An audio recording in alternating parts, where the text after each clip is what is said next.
think one of the things that America has to face is the reality that it is an empire. No, you must use it. You must use it because it make you rebel. Against what? They were in front of Radio 8, shooting at the station. No es un crimen defender nuestros propios derechos como pueblos indígenas.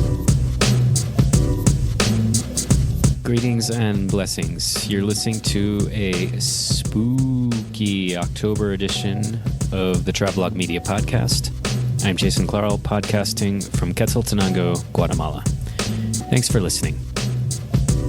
On this edition, I've got Chile, Ecuador, popular uprisings, state repression, corporate media propaganda, and Víctor Jara. Stay tuned.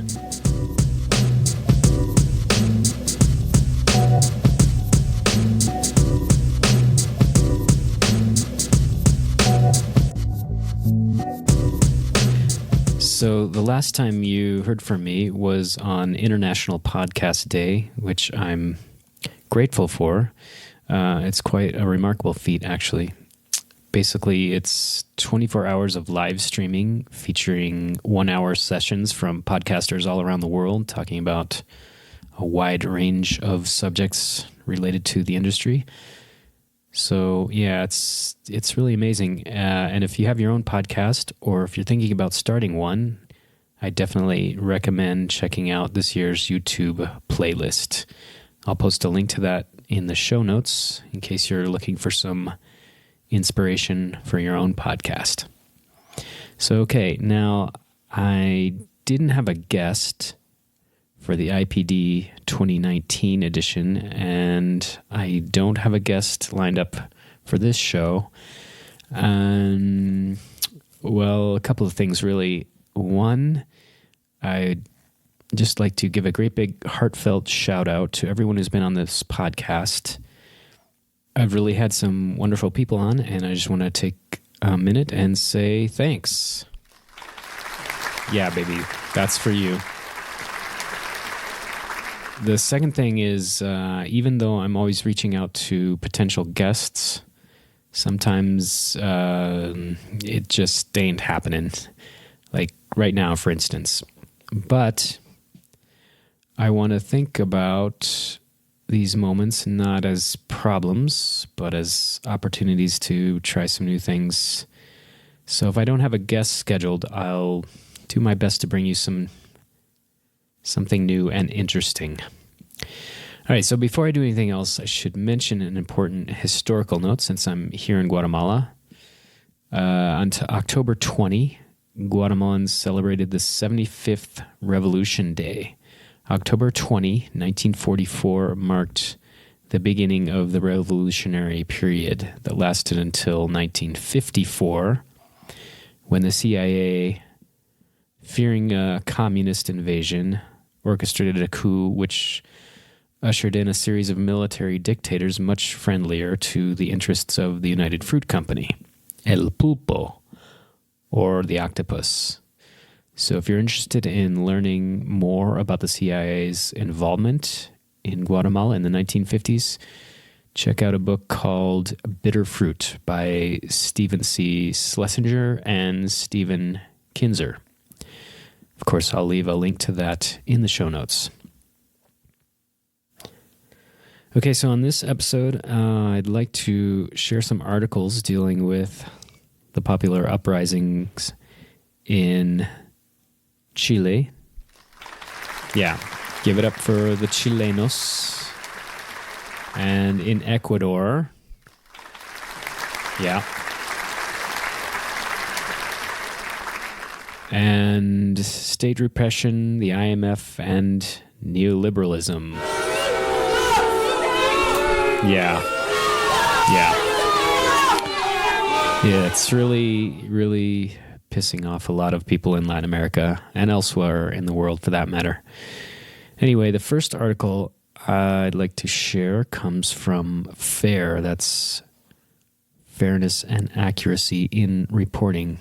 For those unfamiliar, And if you don't already have, and if you don't already read their articles on fair.org, well, maybe it's time you started. I'll put a link in. I'll put a link to all the articles in the show notes.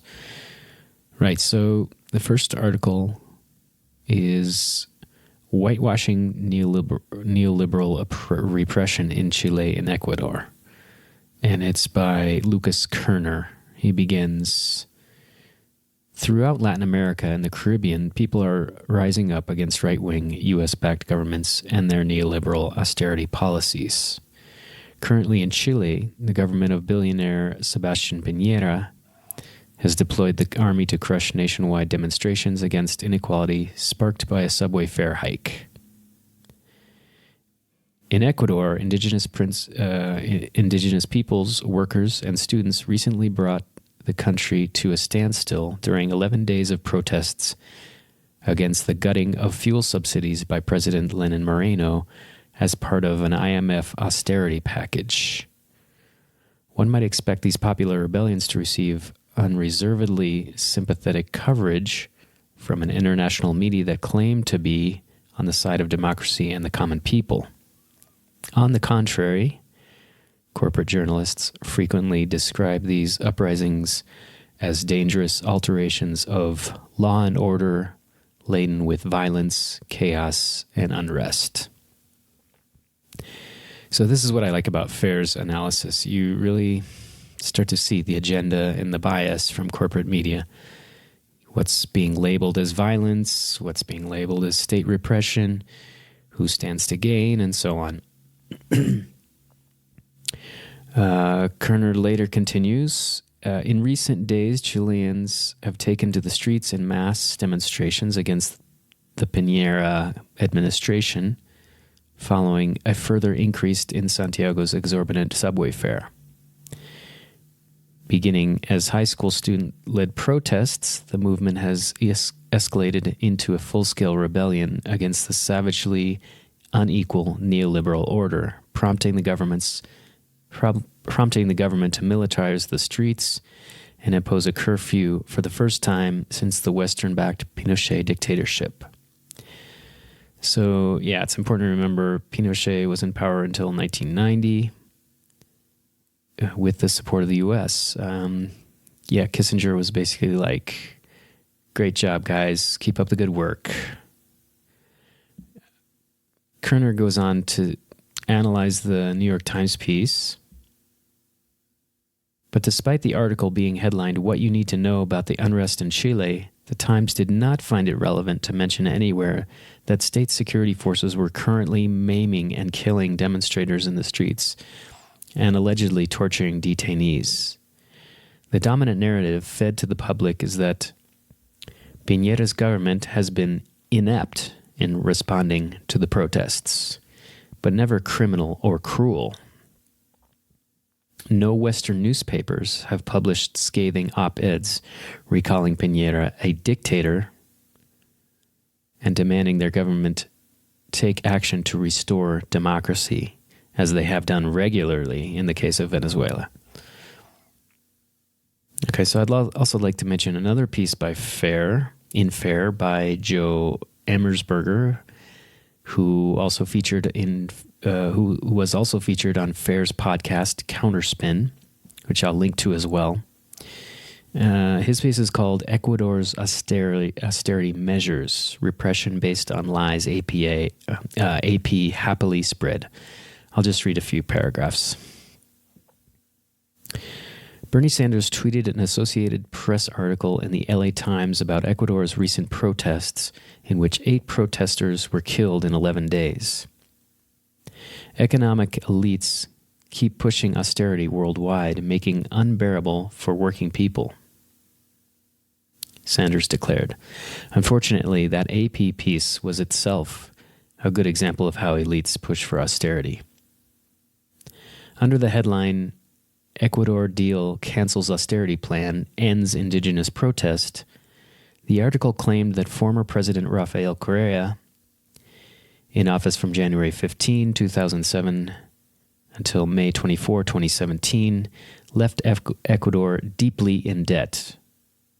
AP's Michael Weisenstein and Gonzalo Solano said Ecuador's current president, Lenin Moreno, had agreed to work with indigenous leaders to reduce Ecuador's unsustainable budget deficits and public debt.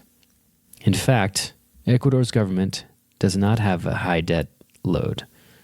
The table below shows the Ecuadorian government's gross debt to GDP ratio compared to various other countries that, like Ecuador, cannot issue their own currency. Ecuador adopted the dollar as its currency in 2000, after its entire financial sector collapsed after decades of imposing the right-wing economic policies that the IMF recommends to developing countries. So he goes on to analyze Ecuador's debt situation and how Lenin Moreno basically flipped after the election and ran to the IMF. Yeah. I mean, it's interesting how the IMF figures into all this. The MF and IMF. By the way, we're now 20 years out from the famous Battle of Seattle. 4 days of massive demonstrations that shut down the WTO ministerial conference. Just as a little historical side note. Just thought you'd like to know. Next up, I've got an article from Jacobin with a bit of a background on the situation in Chile. It's called It's Not About 30 Pesos, It's About 30 Years. It's by Pablo Abufam. He writes, it's been roughly 30 years since 1988, when Chile began its transition from the Pinochet dictatorship to liberal democracy. Those 3 decades have seen restoration of civil rights, but also an extension of many of the regime's neoliberal economic schemes. The destruction of the pension system, the marginalization of the organized workers movement, and a volatile pattern of capitalist accumulation based on the extraction and export of raw materials. These defining features of contemporary Chile have created a deeply fragmented and unequal social life. In that same sense, the spontaneous uprising that the nation is witnessing in response to rising cost of living is not only a cry for help, it is a desperate attempt to find a political alternative. By decreeing a state of emergency, President Piñera has named Javier Iturriaga, a figure from a family associated with Pinochet-era human rights abuses, as National Defense Chief. This fact alone reinforces the brutal reality of the situation. In Chile, the dictatorship continues to permanently haunt the present. So, yeah, if you think about it, it really hasn't been that long since the Pinochet regime. And the last article I have is an opinion piece in Al Jazeera by Dawesan Belém Lopez called Why is Neoliberalism Back in Latin America? It's a great question many of us are asking. He starts off the piece, even though it is a taboo word to many, neoliberalism is not good for or bad in itself. Rather, it is a means to an end.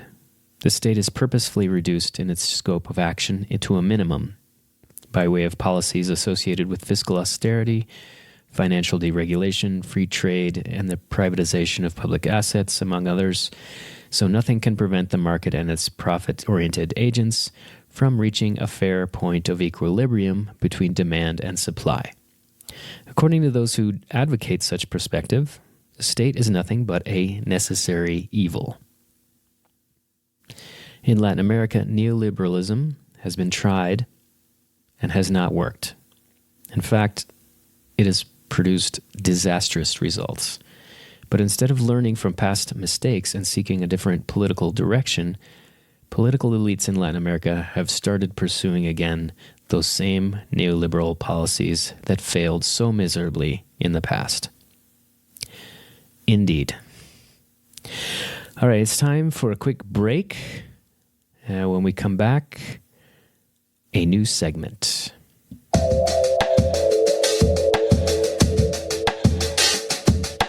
If you're enjoying this podcast, you can show your support by listening on the Radio Public app on your Android or Apple device. Look for the link in the show notes for details on how to download the free Radio Public app. Or if you prefer to make a direct donation, you can visit paypal.me/JSKmedia. Your ratings and reviews on Apple Podcasts are always appreciated, but even better is telling a friend about Travelogue Media. Thanks for listening. Back to the show.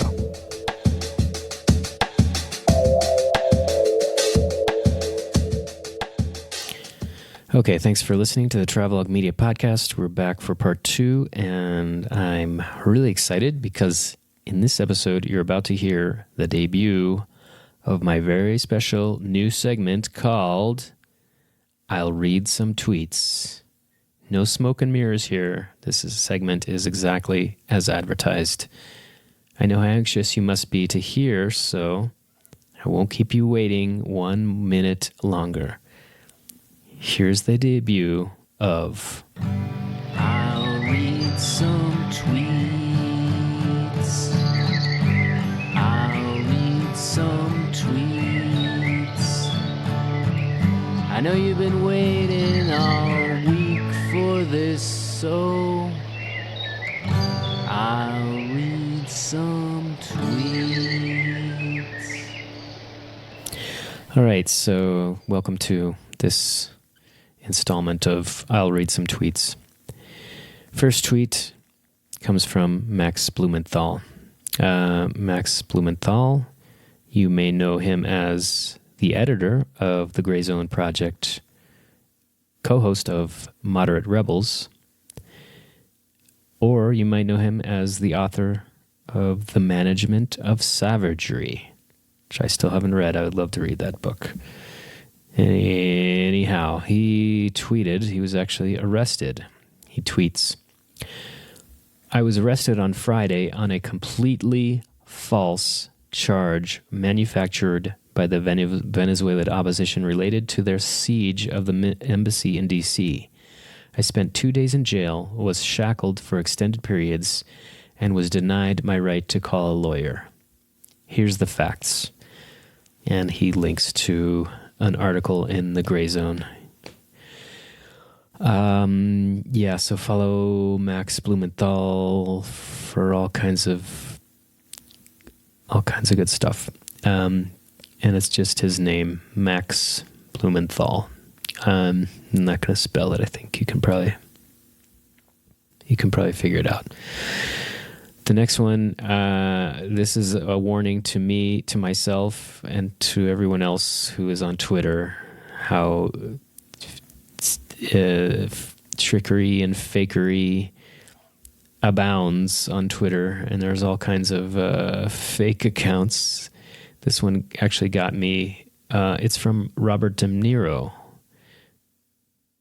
Robert De Niro, of course, right? But it's not Robert De Niro.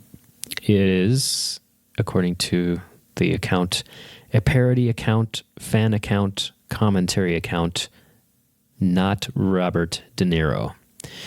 But anyway, it grabbed my attention because it shows the footage of aerial footage of Santiago de Chile and the million or so people who are participating in the march. And it says, quote, hundreds of thousands protest in Santiago de Chile against Piñera's government, neoliberalism, and repression, quote. And then it says, why don't we do something? And it has the chin stroking emoji. You know the one. The pensive emoji. And yeah, if you've seen these videos above Santiago, it's quite unbelievable. I'm not quite sure what this tweet is. I don't know what it's doing. I guess we're supposed to think Robert De Niro had something to say about the uprising in Chile. Who knows? The next one, again, this is a warning to myself to keep more current tweets if I'm going to do this segment, because by now the elections, and I'm not even sure the result of the elections in Argentina, but this is the tweet from Jacobin, and their Twitter handle is Jacobin Mag. Jacobin Mag, if you want to follow them. And they say, this is October 27. This is like 2 days ago now, so my bad. But it says, in today's general elections in Argentina, the progressive Frente de Todos coalition is all but guaranteed a huge win. With Macri's defeat in sight, working people are rising up against the deeply undemocratic nature of neoliberalism. And they link to an article, of course, in Jacobin Mag. It's titled, Macri and the Argentine Right Failed, but What's Next? So I'll link to that. Next tweet is SOA Watch. SOA Watch. What's that all about? Their Twitter handle is just SOA Watch. And SOA, of course, is School of the Americas. And it looks like they probably tweet in both Spanish and English. So, yeah, but they tweet SOAW condemns the brutal repression by the U.S.-trained Chilean military who are firing at protesters. Chile sends the second highest number of any country to be trained every year at the SOA WINSEC, WHINSEC. I'm not sure where that is. But, yeah, that's pretty scary. And they link to an article by the Guardian with the headline, Hundreds Shot and Beaten as Chile Takes to the Streets. And I actually did read that article. It's quite frightening. If you are not bothered by graphic descriptions of injured demonstrators, give that a read. And the final one is a retweet. The account is Philip Agnew, and I wouldn't have come across this tweet if it hadn't been for a retweet by Kianga. Damn it! No, I can't remember her name. This is embarrassing. Anyway, the Yamada Taylor, Kianga Yamada Taylor. I hope I said that right. I'm probably going to have to go back and edit this. Anyway, Philip Agnew is the tweeter she retweeted, and he says, Twitter isn't the real world. Twitter isn't the real world. Twitter isn't the real world. Twitter isn't the real world. Twitter isn't the real world. Twitter isn't the real world. Twitter isn't the real world. Twitter isn't the real world. So, yeah, helpful reminder, just making sure we all know what Twitter is not, which is the real world. Okay. Pretty cool, right? Okay. So let's take a quick music break and come back with some more.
Thanks for listening to the Travelogue Media Podcast.